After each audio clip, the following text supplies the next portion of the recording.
Hello, everybody. I'm a practicing therapist and a doctoral student of psychology. Today, I wanted to go over some aspects that can push an avoidant away from loving you. They're subtle. Some of these kind of, go over some people's heads. And that's actually the reason why I wanted to bring it up. Avoidant individuals are pretty specific. And sometimes it's hard to recognize because two individuals, if your partner's an avoidant and you're an anxious, you guys just think differently about love. And so it can be very hard to pick up these things. But the reason why I'm making this video is so that you guys can be more aware and kind of figure these out before it gets to a point where your partner is really stepping out of the relationship or wanting to leave. And you feel helpless because you want the relationship to work. So while it's in its early stages, you can adjust it so that you guys can have a long-term relationship, okay? Now, most of my patients are dismissive avoidant or fearful avoidant leaning dismissive. So that's something to remember. This may not necessarily apply to someone who is fearful leaning anxious, okay? And I notice a lot of these patterns with patients. Unfortunately, just this morning, I had a patient that was describing to me, and this happens a lot, so I'm not just giving his information out, that he was ready to leave a long-term relationship. And it's a long-term relationship. And he put a lot of thought into this. He's had a lot of issues, but he's changed quite a bit. He's healing overall to dismissive avoidant. He still has his traits, but he just still doesn't feel like this is the one for him. And he brought up a lot of these, and to be honest, I don't know what it's about, but I've had quite a bit of patients bringing some of this stuff up recently. So I collected these, figured these out, and I wanted to make a video to share with you, okay? This does not apply to every avoidant, but these are definitely patterns, okay? Some of these are probably not as subtle depending on how it shows up. And the very first one is something that I don't know if it applies to all avoidants, but oddly enough, a lot of them brought something like this up. And it's some sort of like fear of adventure, novelty. I don't know how to describe it. Let me give an example, and then you guys can kind of think of the best way to describe it. Because avoidant individuals are very rigid and structured. So it's not novelty. We'll see. I'll explain it. Okay. So let's say their partner never goes in the water.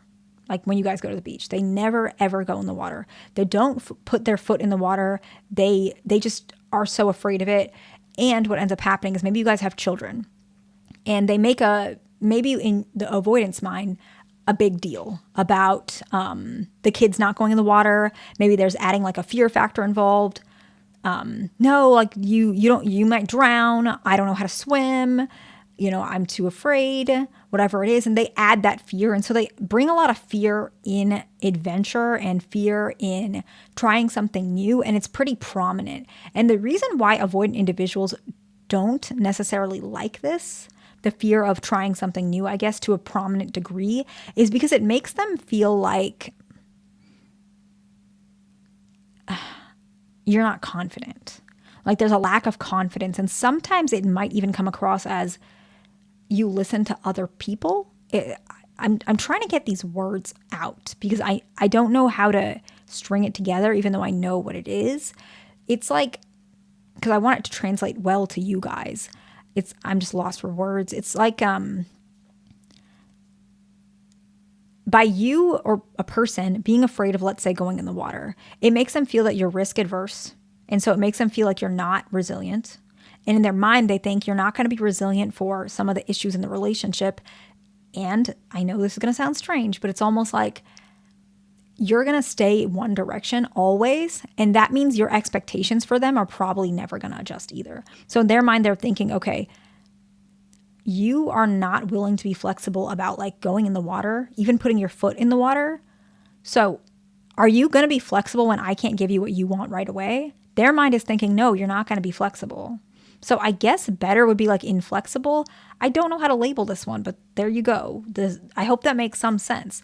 And it makes them really feel like, is it worth me as a partner staying with somebody who's just never going to change? And I know it's extreme, but that's how they feel. Now, if this is the only thing you do, you don't have to change yourself. Just give them reassurance. Like, I'm just this way, but it doesn't mean I'm not going to be flexible in the relationship. Like, you can reassure them. You don't have to change.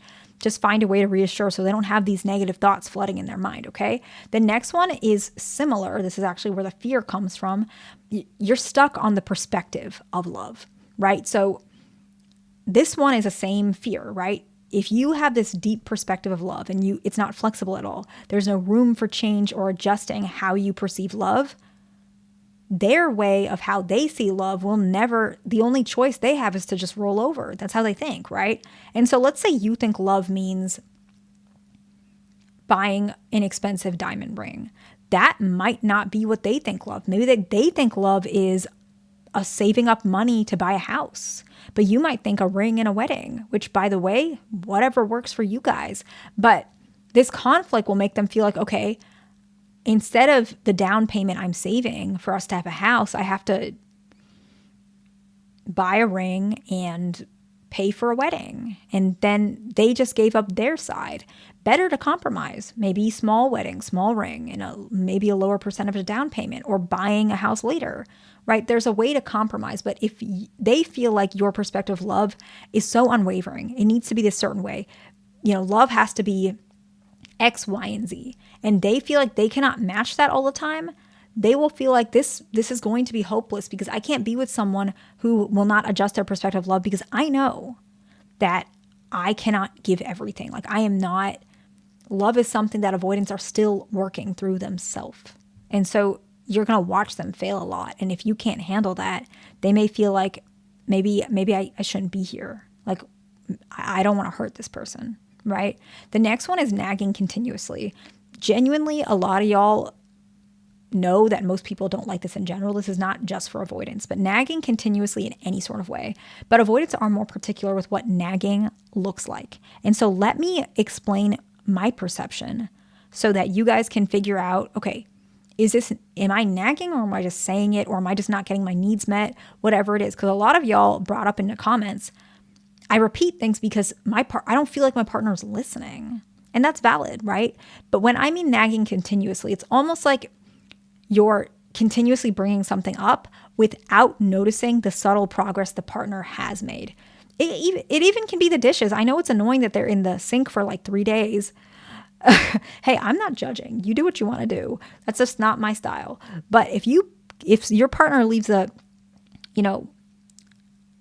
plates or whatever in the sink for a couple days and you don't like that and you keep bringing it up, maybe it's important to just recognize, okay, there's either two directions, right? Likely, not only they're going to take a long time, or you're going to have to do it yourself, right? You have to accept their version, or you have to do it your way. Maybe there is no meeting in the middle for this particular thing, at least not right away. And that's okay. Sometimes admitting and expressing, hey, I'm not going to get this today. I might get it in 1 year, but I'm not going to get it now.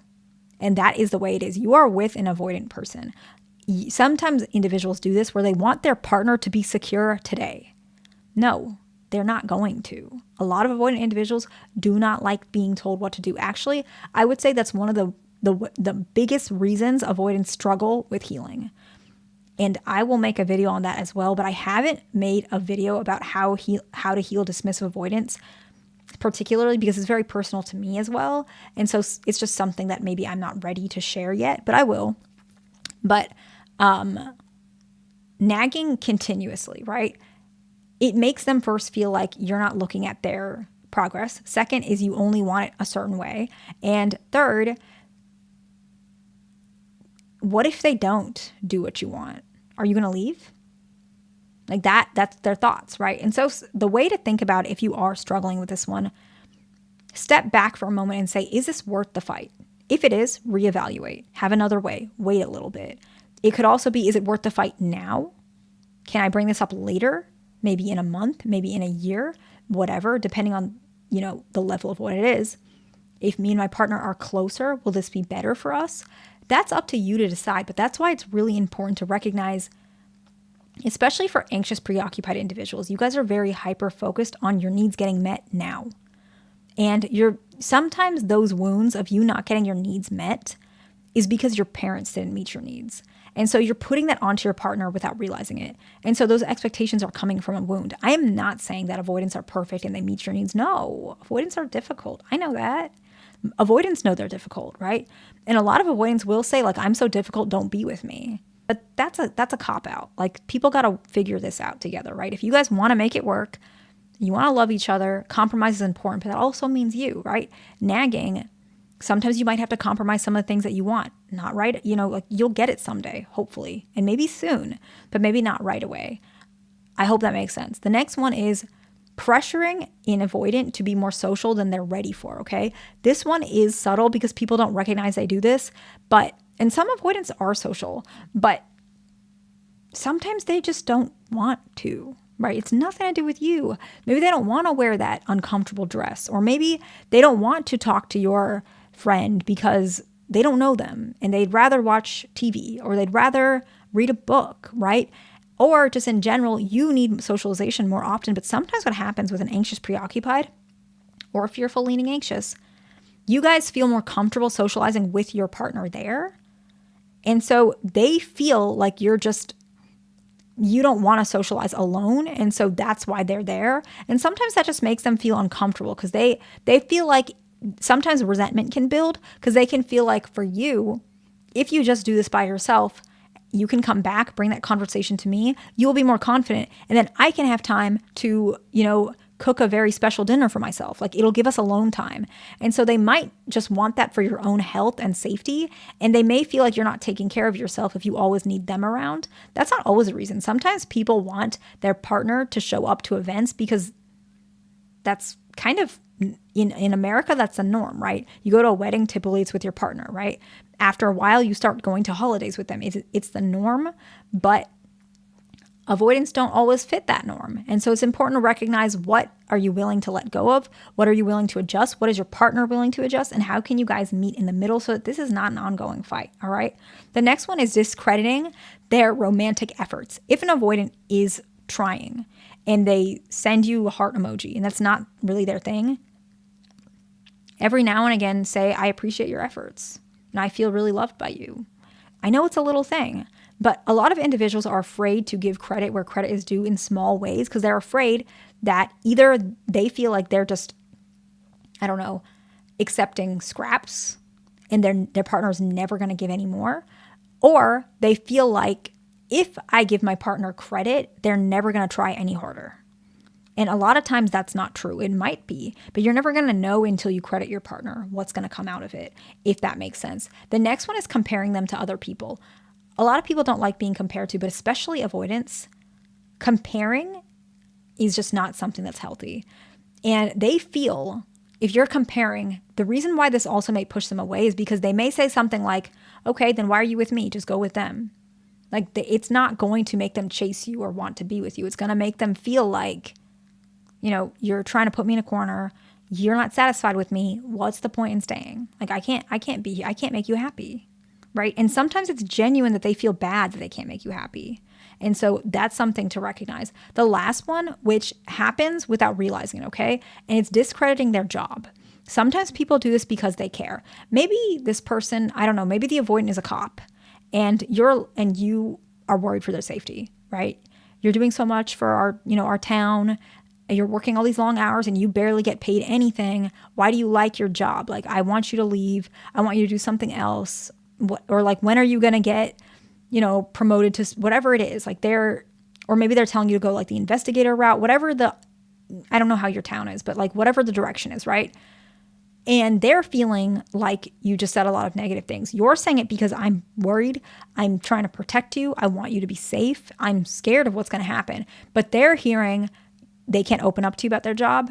You don't see any positives in it, and you don't think they're doing a good job. And so sometimes navigating how you talk about their job is all that it takes. Excuse me. You might say something like, I'm so proud that you protect and serve our town, that I can believe that, you have a good heart, that you want to take care of people. But I will say I get worried.